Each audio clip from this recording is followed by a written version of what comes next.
All right, ladies and gentlemen, let's take a look at a quick view on how to create a assignment in Google Classroom. Here's our teacher view, starting from the stream page. We're going to go ahead and go to classwork. If you already have a topic, one of these three that you're creating your assignment for, you do not have to create another topic. But in this case, I'd like to go through how to do that real quick. We're going to hit create and topic. The topic can be just about anything for your curriculum, filling project. Go ahead and hit add. Now that I have my topic, I can move it around. Say it's the most recent thing or the most important thing that I'm working on right now. I can move to the top. Yes, I wish I could just drag it up there, but I cannot for now. I'm going to go ahead and create the assignment for it. I'm going to go back to create. Hit assignment.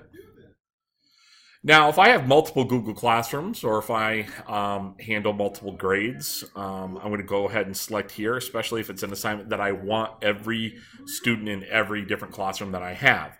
Most of your elementary, you're only maintaining one classroom with one group of self-contained students. But in this case, I've got other classrooms, but I'm going to leave it selected as just the one.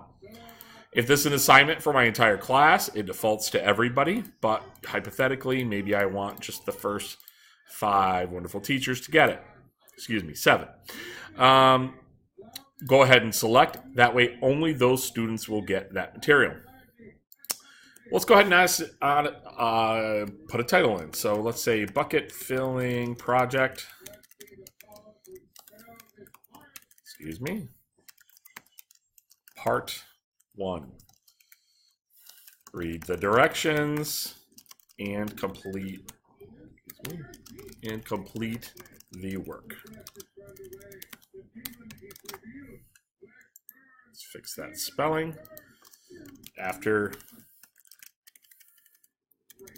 you finish, please, not my best day typing, work on lesson materials in Zearn.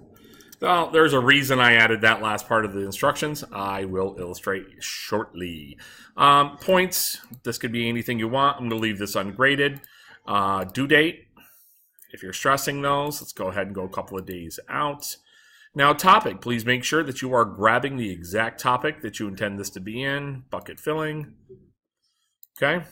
Now, at the bottom, we've got multiple options. Paperclip, this is usually for PDFs. It could be pictures. This is typically read-only material, okay? The Google Drive function, most of the time if you're doing real digital assignments, this is where the actual student work is recorded on, basically where you're assessing from. YouTube, pretty self-explanatory. I will illustrate that. And then a web link. Let's start with Google Drive. It always defaults to recent, so if you've actually been interacting with the student classwork that you need, it will be there ready to go. But there are functions to find the student work in your regular drive, team drives if you're part of a shared experience, and starred material for the really important stuff. Okay, I'm going to go back to recent because what I need is right here. Okay. Now, here is the most common error that I find in setting up assignments in Google Classroom is right here. There are 3 options. Students can view file. This is for read-only materials, typically. Students can edit file. I've almost never used that.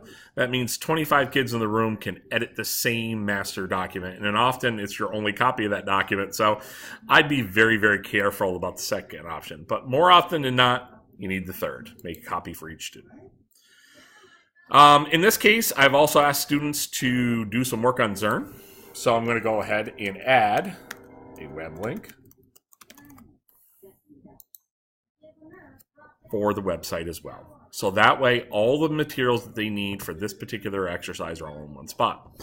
Now, if I hit assign, it's just going to populate the topic right away. Students will get instant access. I do have the ability to save it as a draft, so I could push it out later, or schedule when it does get pushed out to the student's classwork site. I'm going to back out of that. We're just going to simply assign.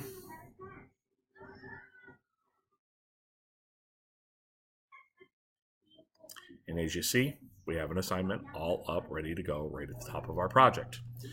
Look for other videos with communicating and grading. I hope this video did not go too long and is helpful. Thanks.